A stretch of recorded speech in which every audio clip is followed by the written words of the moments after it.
Hello everyone, this is Monika Singh and welcome to our channel. कैसे हैं आप सभी।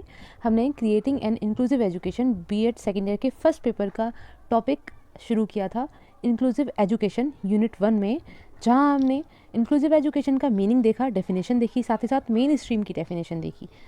इसको हम आगे बढ़ाते हुए इंक्लूसिव एजुकेशन या समावेशी शिक्षा की आज हम नीड, इम्पोर्टेंस एंड प्रिंसिपल्स को इस वीडियो में देखेंगे। आवश्यकता, महत्व और सिद्धांत। ठीक है, सबसे पहले हम देखेंगे समावेशी शिक्षा की आवश्यकताएं, क्या नीड्स है इंक्लूसिव एजुकेशन की। सबसे पहले, सभी वर्गों के बालकों को सफल अधिगमकर्ता, आत्मविश्वासी, उत्तरदायी तथा योग्य नागरिक के रूप में अपनी क्षमताओं का विकास करने के लिए कि इंक्लूसिव एजुकेशन की सहायता से बालक, प्रत्येक वर्ग का बालक, चाहे वो सामान्य बालक हो, असामान्य बालक हो, डिसेबल्ड पर्सन हो या किसी भी तरह से वंचित वर्ग का बालक हो, सभी अपना अधिगम पूर्ण कर सकें, आत्मविश्वासी बन सकें, एक उत्तरदायी हो उनका अपने सोसाइटी के तरफ, राष्ट्र के प्रति, और साथ ही साथ वो एक योग्य नागरिक बन सकें। ऐसी क्षमताएं विकसित करने के लिए समावेशी शिक्षा की आवश्यकता है।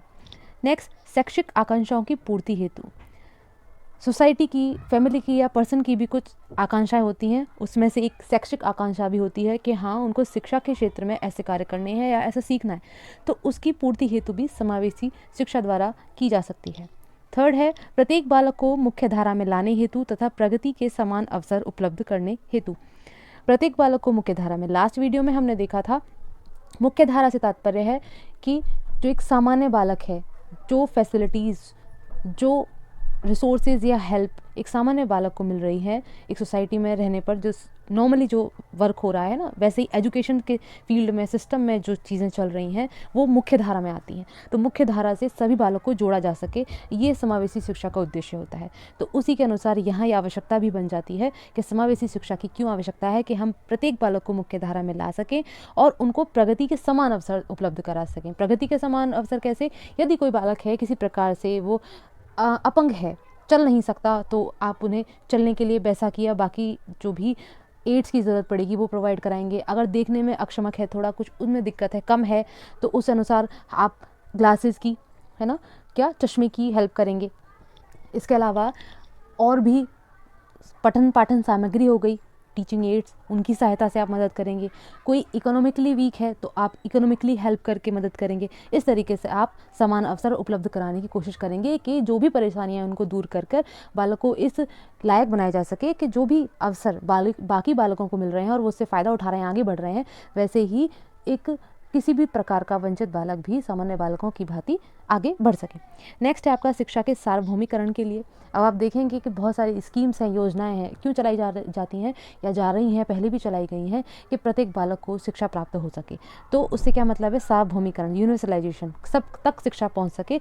इसके लिए भी इंक्लूसिव एजुकेशन की आवश्यकता होती है, क्योंकि समावेशी शिक्षा में सब बालकों को एक साथ लिया जाता है, एक साथ लेकर आगे बढ़ा जाता है। ठीक है, नेक्स्ट है आपका सहयोग और समन्वय की भावना का विकास करने के लिए। जब हर एक वर्ग का बालक साथ साथ पढ़ता है तो एक दूसरे के प्रति उनमें सहयोग और समन्वय स्थापित करने की भावना का भी विकास होता है। जब सामान्य बालक या किसी भी प्रकार का बालक, असामान्य सामान्य, अपने से इतर बालक के बारे में अगर उसे नहीं पता होगा कि हाँ ऐसे ऐसी भी चीज़ें होती हैं, तो उनके आपस में समन्वय स्थापित करने की भावना भी नहीं आ सकती। अगर किसी प्रकार का डिसेबल बच्चा है, चलने में किसी को दिक्कत है, तो अगर सामान्य बालक ये नहीं समझ पाएगा कि सामने वाले बालक को चलने में दिक्कत है, तो उनको और किस किस परेशानी से सामना करना पड़ सकता है, उनको क्या तकलीफ़ है, तो उनके प्रति वो वैसा भाव भी नहीं ला पाएंगे कि मदद करने का भाव या सहयोग करने का भाव। तो इंक्लूसिव एजुकेशन की सहायता से ये भी संभव हो पाता है कि हम दूसरे के प्रति, दूसरे के भाव को समझ पाते हैं, उनकी परेशानियों को समझ पाते हैं, उसी प्रकार से हम उसे सहयोग भी करते हैं। विविधता के प्रति सकारात्मक दृष्टिकोण जागरूक करने हेतु, हर एक बालक अपने में विभिन्न है, अलग अपनी अपनी उनमें विशेषताएं होती हैं, तो उसके प्रति सकारात्मक दृष्टिकोण जागरूक करने के लिए भी इंक्लूसिव एजुकेशन सहायता करता है। शिक्षा की दृष्टि से राष्ट्र को विश्व पटल पर स्थापित करने हेतु, हर एक राष्ट्र चाहता है कि वो विश्व में नंबर 1 हो या फिर अच्छे टॉप नंबर्स में गिना जाए, टॉप राष्ट्र में उनको गिना जाए। तो हम शिक्षा की दृष्टि से, शिक्षा की सहायता से हम राष्ट्र को उसमें मदद कर सकते हैं। तो इसके लिए भी इंक्लूसिव एजुकेशन हेल्प करता है या आवश्यक है। बालकों में समान तथा सम्मान की भावना जागृत करने के लिए, वही बात कि सबके प्रति वो समान भाव रखें, किसी से उनको कम ज़्यादा ऊंच नीच ना समझें, भेदभाव ना करें, सम्मान की भावना जागृत हो, इसके लिए समावेशी शिक्षा आवश्यक है। क्योंकि समावेशी शिक्षा वो वातावरण आपको देती है या स्थापित करती है, आपको प्रदान करती है कि आप सबके प्रति सम्मान की भावना ला पाएँ या हर एक को समान समझ पाएँ। चाहे वो बच्चा हो, चाहे टीचर्स हो, एडमिनिस्ट्रेशन हो, सोसाइटी हो, सब इसमें काम करते हैं कि इंक्लूसिव एजुकेशन में सिर्फ एक का रोल नहीं होता है, सभी लोग मिलकर ये काम करते हैं कि हर एक बालक समान है, हर एक का सम्मान होना चाहिए। नेक्स्ट है आपका, प्रत्येक बालक में सामाजिक नैतिक गुण, प्रेम, सहानुभूति, आपसी सहयोग आदि गुणों के विकास के लिए आवश्यक है। ये आप समझ ही रहे होंगे सीधा सीधा कि नैतिक गुण आए बालक के अंदर, समाज में एक सम्मानजनक नागरिक के तरह वो उभर के आए, सभी के प्रति प्रेम हो, सहानुभूति हो और आपसी सहयोग हो। प्रत्येक वर्ग के माता पिता तथा बालकों के मध्य जागरूकता उत्पन्न करने के लिए। और लास्ट है आपका, बालकों के कौशलों को पहचानने तथा विकास करने के लिए। क्योंकि हर एक बच्चा भिन्न है, इंडिविजुअल डिफरेंस आपने सुना होगा, हर एक बालक में अपनी अपनी विशेषताएं होती हैं, तो उसके आधार पर हम बालकों के कौशलों को पहचानेंगे और उसी जो भी बालक का कौशल होगा, है ना, किसी कोई पेंटिंग में अच्छा है तो उसमें उसका बढ़ावा करेंगे, विकास करेंगे उसमें। कोई वक्ता अच्छा है, बोलता अच्छा है, किसी अगर मान लीजिए कोई बालक है जो दृष्टिबाधित है, देखने में उसको कुछ दिक्कत है, लेकिन उसके विचार इतने अच्छे हैं, उनको इतनी अच्छी नॉलेज है किसी बालक को कि बोलता बहुत अच्छा है, वक्ता अच्छा बन सकता है, तो उस क्षेत्र में उसका हम विकास करेंगे। तो इस तरीके से इंक्लूसिव एजुकेशन हर एक तरह से आपके लिए आवश्यक है। इन पॉइंट्स के आधार पर आप अपना उत्तर एग्ज़ाम टाइम में लिख सकते हैं कि जैसे लॉन्ग क्वेश्चन आया कि समावेशी शिक्षा से आप क्या समझते हैं, क्या अभिप्राय है, अर्थ बताइए, परिभाषा बताइए और साथ ही साथ उसकी आवश्यकता और महत्व बताइए। तो आवश्यकता आप चाहें एज इट इज़ लिख सकते हैं, लेकिन अगर सिर्फ पूछा जाए कि आवश्यकता और महत्व बताइए तो इनको आप मेन हेडिंग बनाकर इनके अंदर लिख सकते हैं। आपने समझा होगा कि मैं क्या कहना चाह रही हूँ इनके द्वारा, तो वो अपने शब्दों में आप 2-4 लाइन बढ़ा के लिखेंगे तो आपके 3-4 पेज तो ऐसे ही भर जाएंगे। ठीक है, तो इनकी मदद से आप इस तरह अपना उत्तर लिख सकते हैं। नेक्स्ट हम देखें, नेक्स्ट आपका महत्व, इंक्लूसिव एजुकेशन का क्या महत्व है, क्या इम्पोर्टेंस है। कुछ कुछ आपको देखने को मिलेगा, लगभग अपने आवश्यकताएं जान ली तो महत्व भी उनसे संबंधित ही हैं। जैसे सभी सामान्य तथा विकलांग बालक साथ साथ शिक्षा ग्रहण करते हैं, ये इसका महत्व है। यह विशिष्ट शिक्षा का विकल्प नहीं, पूरक है। हमने देखा था कि स्पेशल एजुकेशन है ना, तो स्पेशल एजुकेशन में बालक जो डिसेबल पर्सन है वो एकदम से अलग स्कूल में पढ़ते हैं, जिनको स्पेशल स्कूल कहा जाता है। तो कहा गया है कि ये विकल्प नहीं है स्पेशल स्कूल का, कि स्पेशल एजुकेशन एक तरफ हो गई, उसको छोड़ दिया और आपने इंक्लूसिव एजुकेशन अपना लिया, नहीं, ये उसका पूरक है, उसको पूरा करता है। विशिष्ट बालकों को समान शिक्षा के अवसर प्रदान कर समाज में अन्य लोगों की भांति आत्मनिर्भर होकर जीवन यापन करने में सहायता प्रदान करती है। कि सभी बालक समान अवसर प्राप्त करेंगे, उसके बाद में वो समान तरीके से अपनी इच्छा अनुसार अपना जीवन यापन समाज में कर सकते हैं, आत्मनिर्भर बन सकते हैं। किसी के ऊपर ऐसा नहीं होगा कि कोई उनको बोझ समझे कि नहीं ये हम इनको करके दें तभी ये काम कर पाएंगे, नहीं। बालक को इस तरीके से मोटिवेट किया जाता है, इतना तैयार कर दिया जाता है कि अपना वो जीवन खुद से जी सके, बहुत ज़्यादा किसी की ऐसे हेल्प लेने की ज़रूरत ना पड़े। हाँ, हेल्प लेनी पड़ सकती है, लेकिन इतना ज़्यादा नहीं कि वो सिर्फ दूसरों पर ही डिपेंड हो जाए, वो खुद से भी कुछ कर सके, जिससे कि उनमें आत्मविश्वास की भावना का भी विकास होगा। विशिष्ट बालकों को कम प्रतिबंधित तथा अधिगम प्रभावी वातावरण उपलब्ध कराती है समावेशी शिक्षा, कि कम प्रतिबंधित होती है और अवसर ज़्यादा होते हैं, उनको सहयोग ज़्यादा प्रदान किया जाता है, इस तरीके का वातावरण उनके लिए बनाया जाता है। नेक्स्ट है आपका, यह समाज में विशिष्ट तथा सामान्य बालकों के मध्य स्वस्थ सामाजिक वातावरण तथा संबंध बनाने में समाज के प्रत्येक स्तर पर सहायक है। कि विशिष्ट और सामान्य बालक जब आपस में समन्वय करेंगे, सहयोग करेंगे, एक साथ सीखेंगे, खेलेंगे, है ना, क्लासरूम शेयर करेंगे और जो भी उनको आपस में प्रॉब्लम आ रही है आपस में समझेंगे, तो उनसे क्या होगा, एक स्वस्थ सामाजिक वातावरण उत्पन्न होगा और सामाजिक स्तर पर, हर एक स्तर पर उनके संबंध और सुदृढ़ होंगे। आपसी सहयोग की भावना का विकास, इससे बालक के मन में आपसी सहयोग की भावना का विकास होता है।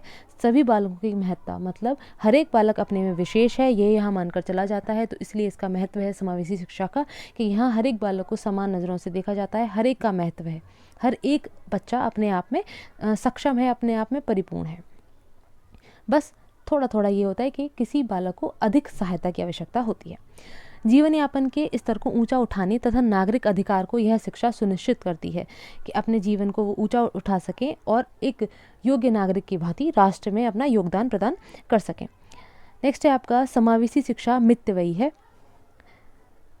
कॉस्ट इफ़ेक्टिव है, कि इस तरीके के रिसोर्सेज प्रोवाइड कराए जाते हैं कि बहुत ज़्यादा कॉस्टली ना पड़े।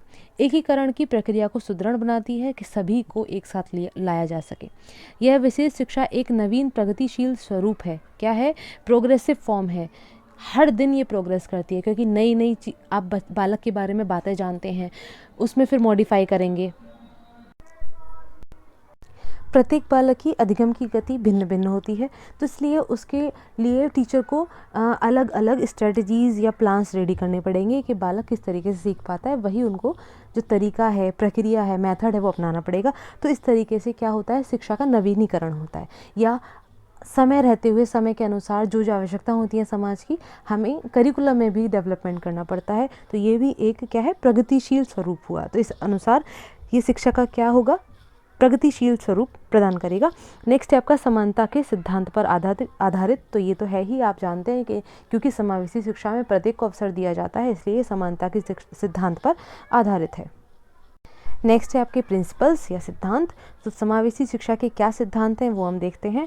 सबसे पहले यहाँ थोड़ा सा इसके बारे में बताया गया है कि समावेशी शिक्षा उसे स्थिति में संपन्न, उस स्थिति में, या उसे नहीं है, उस आएगा। समावेशी शिक्षा उस स्थिति में संपन्न होती है जब योग्य एवं अयोग्य दोनों प्रकार के बालक एक साथ एक कक्ष में अध्ययन करते हैं, है ना। हमने मीनिंग में भी ये देखा था, जब अर्थ जाना था समावेशी शिक्षा का, तो वहाँ बालक को एक साथ एक छत के नीचे एक ही कक्षा में समान अवसर प्रदान कराए जाते हैं, साथ साथ अध्ययन कराया जाता है।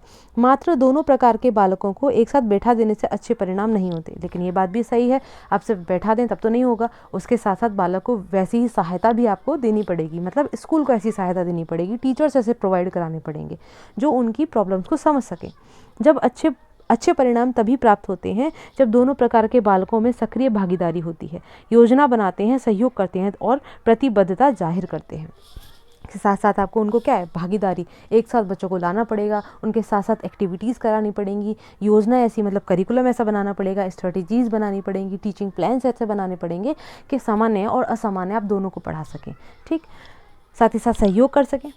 अच्छा, इंग्लिश भी एज इट इज़ लिखा हुआ है, जो आपको बोला जा रहा है हिंदी में जो लिखा हुआ है वो भी एज इट इज़ इंग्लिश में भी वही लिखा हुआ है। तो जो इंग्लिश मीडियम के स्टूडेंट्स हैं, जो अपनी एग्ज़ाम इंग्लिश मीडियम में अपना एग्ज़ाम करते हैं, तो वो भी समझ सकते हैं, है ना। मैं बोल रही हूँ, उसी आधार पर आप जो इंग्लिश में लिखे हुए हैं वो पढ़ लीजिए, सेम वही लिखा हुआ है, ठीक है, तो आपको समझ आ जाएगा। तो आप सिद्धांत देखेंगे, सबसे पहला सिद्धांत जो पहले भी लिखा हुआ था महत्व के अंदर, के सभी बच्चे एक समान, यहाँ बालक को एक समान समझा जाता है, ऑल चिल्ड्रंस अलाइक। सीखने के अलग अलग तरीके, क्योंकि सभी के अलग अलग अधिगम के स्तर हैं, गति है ना, उसी अनुसार तरीके भी अलग अलग होते हैं। प्रत्येक बालक का अधिकार, क्योंकि शिक्षा प्रत्येक बालक का अधिकार है। कॉन्स्टिट्यूशनल राइट 21A में भी दिया गया, राइट टू एजुकेशन। तो हर एक बालक को शिक्षा प्राप्त करनी होती है या उनको आप प्रदान करनी चाहिए, ये प्रत्येक बालक का अधिकार है।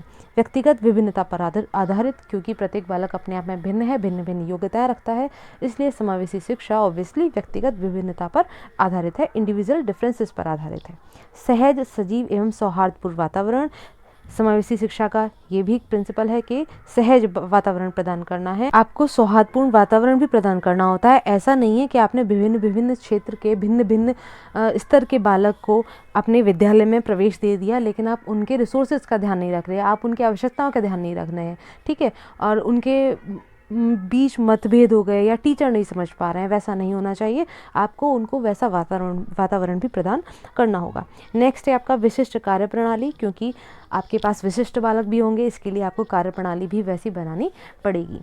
अध्यापकों एवं अभिभावकों की भूमिका, कि टीचर्स एंड पेरेंट्स दोनों का रोल होगा। ऐसा नहीं है कि पेरेंट्स ने बस भेज दिया बच्चों को और टीचर्स ही बस संभाल रहे हैं, पेरेंट्स को भी योगदान देना होगा, क्योंकि टीचर्स रेगुलरली पेरेंट्स से कांटेक्ट करें कि घर पे भी वो उतना ही ध्यान दे रहे हैं कि नहीं दे रहे हैं। जैसे कि पेरेंट टीचर मीटिंग भी उसी के लिए रखी जाती है। तो ये सारी चीज़ें समावेशी शिक्षा के अंतर्गत आपको देखनी होती हैं। तो कैसा रहा ये आज का लेक्चर, बताइए। और नेक्स्ट जो वीडियो है अगर नहीं देखी हो तो आप देख सकते हैं, डिस्क्रिप्शन में दे दिया जाएगा उसका लिंक। और कोई भी सजेशन हो वो आप बता सकते हैं, कोई क्वेरी हो तो आप वो पूछ सकते हैं। नेक्स्ट वीडियो में मिलते हैं। Thanks for watching.